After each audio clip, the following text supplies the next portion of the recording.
ലോകത്തിലെ ഏറ്റവും വലിയ കപ്പൽ ദുരന്തമെന്ന് ടൈറ്റാനിക്കിനെ പലപ്പോഴും വിശേഷിപ്പിക്കുമ്പോൾ നാം മറന്നുപോകുന്ന ലോക ചരിത്രത്തിന്റെ ഗതി മാറ്റിമറിച്ച ഒരു കപ്പൽ ദുരന്തം. ഒന്നാം ലോക മഹായുദ്ധകാലത്ത് ലോകം ഞെട്ടലോടെ കണ്ട ആ കപ്പൽ ദുരന്തം. യുദ്ധത്തിന്റെ കരുണയില്ലാ കയങ്ങളിലേക്ക് മുങ്ങിപ്പോകുവാൻ വിധിക്കപ്പെട്ട ഒരു ആഡംബര കപ്പൽ. 5 മഹാസമുദ്രങ്ങൾക്കും അധിപന്മാരായി വാണിരുന്ന ബ്രിട്ടനേറ്റ ഒരു പ്രഹരം. ഞാൻ സംസാരിക്കുന്നത് ഒന്നാം ലോക മഹായുദ്ധത്തിന്റെ ചരിത്രപ്രധാനമായ ഒരു മാറ്റത്തിന് കാരണമായ ലൂസിറ്റാനിയ കപ്പൽ ദുരന്തത്തെപ്പറ്റി. എന്താണ് ലൂസിറ്റാനിയ കപ്പലിന് സംഭവിച്ചത്? ആഗോള ചരിത്രത്തിലെ പ്രക്ഷുബ്ധമായ ഒരു കാലഘട്ടത്തിൽ എങ്ങനെയാണ് ലൂസിറ്റാനിയ കപ്പൽ ദുരന്തം ചരിത്രത്തിന്റെ ഗതി മാറ്റിമറിച്ചത്? ഈ ചാനലിലെ പുതിയൊരു വീഡിയോയിലേക്ക് സ്വാഗതം. ഞാൻ Justin Thomas and we are Justin conversations.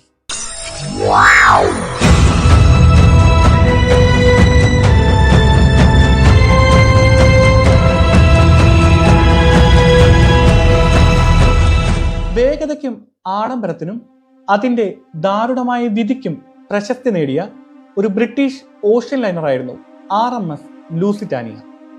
ലൂസിറ്റാനിയയുടെ കഥ തുടങ്ങുന്നത് ഒന്നാം ലോക മഹായുദ്ധകാലത്താണ്. യാത്രക്കപ്പലുകളുടെ നിർമ്മാണത്തിൽ വളരെ വലിയ തോതിലുള്ള മത്സരങ്ങൾ നടക്കുന്ന 20-ാം നൂറ്റാണ്ടിന്റെ തുടക്കകാലം. കപ്പൽ സഞ്ചാരികളുടെ എണ്ണവും വർദ്ധിച്ചുകൊണ്ടേയിരുന്ന സമയം. യൂറോപ്പിൽ നിന്ന് അമേരിക്കയിലേക്ക് യാത്ര ചെയ്യുന്ന സഞ്ചാരികൾക്കായി അതിവേഗ ആഡംബര കപ്പലുകൾ ധാരാളമായി നിർമ്മിക്കപ്പെടുകയും പുറത്തിറക്കുകയും ചെയ്തുകൊണ്ടേയിരുന്നു. അങ്ങനെ ഇരിക്കുമ്പോൾ 1899 ജർമ്മൻ കപ്പൽ കൈസർ വിലം ഡെ ഗ്രോസെ അറ്റ്ലാന്റിക് സമുദ്രം അതിവേഗം കടക്കുന്ന കപ്പലുകൾക്ക് സമ്മാനിക്കപ്പെടുന്ന ബ്ലൂ റിബൻ പുരസ്കാരം നേടുന്നു.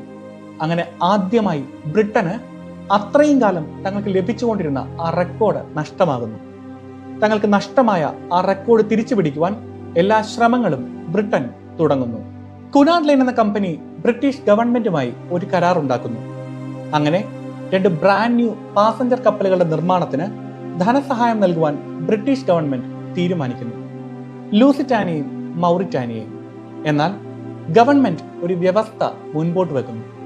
യുദ്ധം പൊട്ടിപ്പുറപ്പെടുകയാണെങ്കിൽ സഹായ കപ്പലുകളായി ഉപയോഗിക്കുന്നതിന് ഈ കപ്പലുകൾ സർക്കാരിന് നൽകണം എന്ന വ്യവസ്ഥ അംഗീകരിച്ചുകൊണ്ട് തന്നെ കുനാഡ് ലൈൻ എന്ന കമ്പനിയുടെ ഉടമസ്ഥതയിലുള്ള ലോകത്തിലെ ഏറ്റവും വലിയ ആഡംബര കപ്പൽ ലൂസിറ്റാനിയയുടെ നിർമ്മാണം 1904 തുടങ്ങുന്നു.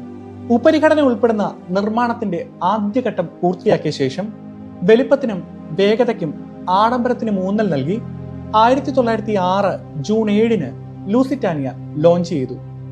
തൊട്ടടുത്ത വർഷം തന്നെ ലൈനർ പൂർത്തിയാക്കി. ഏകദേശം 787 അടി നീളവും 31,550 ടൺ ഭാരവുമുള്ള അക്കാലത്തെ ലോകത്തിലെ ഏറ്റവും വലിയ കപ്പലായിരുന്നു ലൂസിറ്റാനിയ. ഈ വലിപ്പം മറികടന്നുകൊണ്ട് തൊട്ടടുത്ത വർഷം തന്നെ സഹോദര കപ്പലായ മൗറിറ്റാനിയും പുറത്തിറങ്ങുന്നു. എങ്കിലും ലൂസിറ്റാനിയയുടെ സ്വീകാര്യതയ്ക്ക് ഒരു മങ്ങലുമേറ്റില്ല. സ്കോട്ടിഷ് ആർക്കിടെക്ട് ജെയിംസ് മില്ലറാണ് ലൂസിറ്റാനിയയുടെ ഇന്റീരിയർ രൂപകൽപ്പന ചെയ്തത്. യാത്രക്കാർക്ക് താമസിക്കുവാൻ 6 ഡെക്കുകൾ ഉണ്ടായിരുന്നു.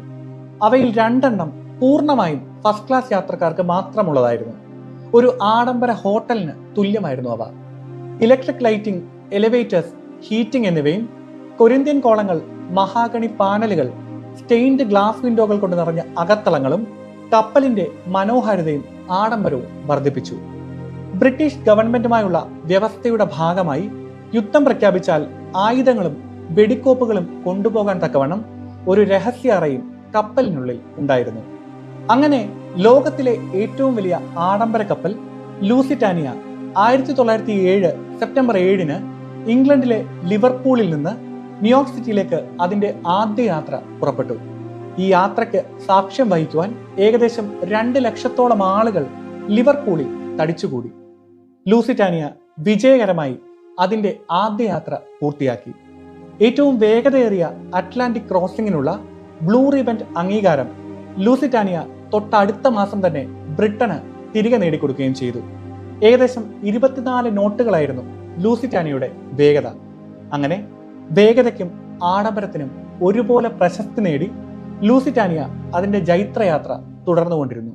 1914 ഒന്നാം ലോക മഹായുദ്ധം പൊട്ടിപ്പുറപ്പെട്ടപ്പോൾ ബ്രിട്ടീഷ് അഡ്മിറൽറ്റി ആംഡ് മർച്ചന്റ് ക്രൂയിസറുകളുടെ ഔദ്യോഗിക പട്ടികയിൽ ലൂസിറ്റാനിയെ ചേർക്കുന്നു. എന്നാൽ പിന്നീട് അഡ്മിറൽറ്റി ഈ തീരുമാനം റദ്ദാക്കുകയും ലൂസിറ്റാനിയെ AMC ആയി ഉപയോഗിക്കേണ്ടെന്ന് തീരുമാനിക്കുകയും ചെയ്തു. ലൂസിറ്റാനിയ പോലുള്ള കപ്പലുകൾ കൂടുതൽ കൽക്കരി ഉപയോഗിക്കുന്നത് അഡ്മിറൽറ്റിയുടെ ഇന്ധന ശേഖരത്തിൽ വലിയ തോതിലുള്ള കുറവുണ്ടാക്കുമെന്ന ആലോചനയിലാണ് AMC ലിസ്റ്റിൽ നിന്നും ലൂസിറ്റാനിയെ ഒഴിവാക്കാൻ തീരുമാനിച്ചത്. എങ്കിലും ലൂസിറ്റാനിയ ഔദ്യോഗിക AMC ലിസ്റ്റിൽ തുടർന്നു. 1914 James all the world's fighting ship പതിപ്പിൽ മൗറിറ്റാനിയയ്ക്കൊപ്പം ലൂസിറ്റാനിയയും ഒരു ഓക്സിലറി ക്രൂയിസറായി ലിസ്റ്റ് ചെയ്യപ്പെട്ടു. അങ്ങനെ ഇരിക്കുമ്പോൾ 1915 തുടക്കത്തിൽ ജർമ്മനി ബോട്ടുകൾ യുദ്ധത്തിനായി പുറത്തിറക്കുന്നു. തങ്ങൾക്ക് നേരെ ബ്രിട്ടൻ ഇറക്കിയ റോയൽ നേവി ബ്ലോക്കേഡിന്റെ മറുപടി എന്നോണം ഗ്രേറ്റ് ബ്രിട്ടനും അയർലൻഡിനും ചുറ്റുമുള്ള കടൽ ഇപ്പോൾ ഒരു യുദ്ധമേഖലയാണെന്നും ആ പ്രദേശത്തു കൂടി സഞ്ചരിക്കുന്ന യുദ്ധക്കപ്പലുകൾ മുന്നറിയിപ്പില്ലാതെ തകർക്കുമെന്നും ജർമ്മനി പ്രഖ്യാപിക്കുന്നു. എല്ലാ പത്രങ്ങളിലും ഈ മുന്നറിയിപ്പ് വാർത്ത വരുന്നു. ചില പത്രങ്ങൾ ലൂസിറ്റാനിയയുടെ പരസ്യത്തിന് അടുത്തായി തന്നെ ഈ മുന്നറിയിപ്പ് പ്രസിദ്ധീകരിച്ചു. ഈ മുന്നറിയിപ്പുകൾ ഉണ്ടായിരുന്നിട്ടും 1266 യാത്രക്കാരും 696 ജീവനക്കാരുമായി 1915 മെയ് 1 ന്യൂയോർക്കിൽ നിന്നും ലിവർപൂളിലേക്ക് ലൂസിറ്റാനിയ യാത്ര പുറപ്പെടുന്നു. ലൂസിറ്റാനിയയുടെ 202ാമത്തെ അറ്റ്ലാന്റിക് ക്രോസിംഗ് ആയിരുന്നു അത്. മെയ് 7 അയർലൻഡിന്റെ സൗത്ത് കോസ്റ്റിന് അരികെ എത്തിയപ്പോഴേക്കും ക്യാപ്റ്റൻ വോൾട്ടർ ഷ്വീക്കറുടെ നേതൃത്വത്തിലുള്ള U-20 ജർമ്മൻ ബോട്ട് ലൂസിറ്റാനിയ കാണുന്നു. ഒരു മുന്നറിയിപ്പുമില്ലാതെ അവർ ലൂസിറ്റാനിയയ്ക്ക് നേരെ ഒരു ടോർപിഡോ വിക്ഷേപിക്കുന്നു. ഡെക്കിലുള്ള യാത്രക്കാരും ജീവനക്കാരും തങ്ങളുടെ കപ്പൽ തകർക്കുവാനായി പാഞ്ഞു വരുന്ന ആ ടോർപിഡോ കാണുന്നു.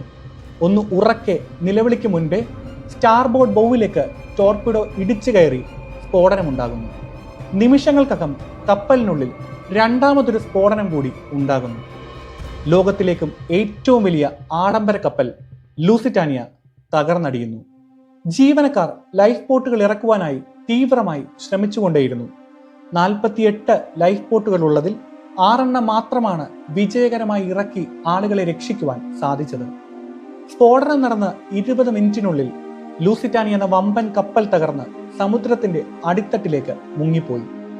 ആളുകളെ രക്ഷിക്കുവാനായി 9 കപ്പലുകൾ അയർലൻഡിന്റെ തീരത്തു നിന്ന് മിന്നൽ വേഗത്തിൽ പാഞ്ഞെത്തിയെങ്കിലും ഫലമുണ്ടായില്ല.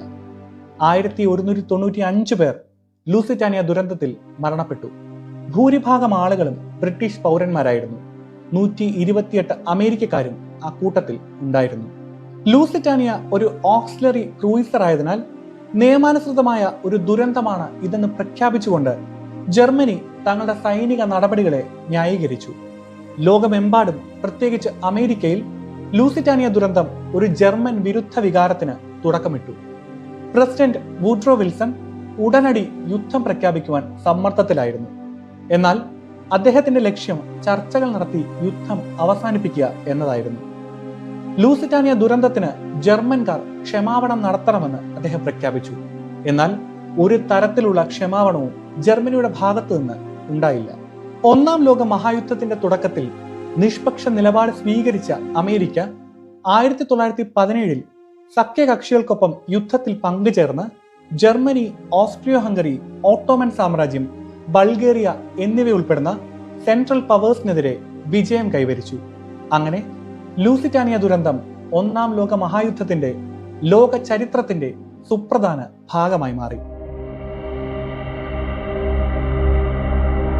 1-ാം ലോക മഹായുദ്ധത്തിന്റെ ചരിത്രവുമായി ഇഴചേർന്ന് കിടക്കുന്ന ലൂസിറ്റാനിയ ദുരന്തം സമുദ്ര ചരിത്രത്തിലെ നൊമ്പരപ്പെടുത്തുന്ന ഒരു അധ്യായമായി നിലകൊള്ളുന്നു. യുദ്ധത്തിന്റെ ക്രൂരമായ തന്ത്രത്തിൽ നിന്ന് പിറവിയെടുത്ത ഈ ദാരുണമായ സംഭവം നിരപരാധികളായ സാധാരണക്കാരുടെ ജീവൻ അപഹരിക്കുക മാത്രമല്ല, തങ്ങൾ പാലിച്ചിരുന്ന നിഷ്പക്ഷത ഉപേക്ഷിക്കുന്നതിലേക്ക് അമേരിക്കയെ നയിക്കുകയും ചെയ്തു. ലോക ചരിത്രത്തിന്റെ ഗതി മാറ്റിമറിച്ച ലൂസിറ്റാനിയ ദുരന്തം യുദ്ധങ്ങൾ മൂലമുണ്ടാകുന്ന അഗാധമായ ആഘാതത്തെക്കുറിച്ചുള്ള ഒരു ഓർമ്മപ്പെടുത്തലായിരിക്കട്ടെ. ആ പ്രതീക്ഷയോടെ ഈ വീഡിയോ ഇവിടെ അവസാനിക്കുന്നു. പക്ഷേ കോൺവെർസേഷൻസ് അത് തുടർന്നുകൊണ്ടേയിരിക്കും. We were just in conversations. Goodbye. Wow.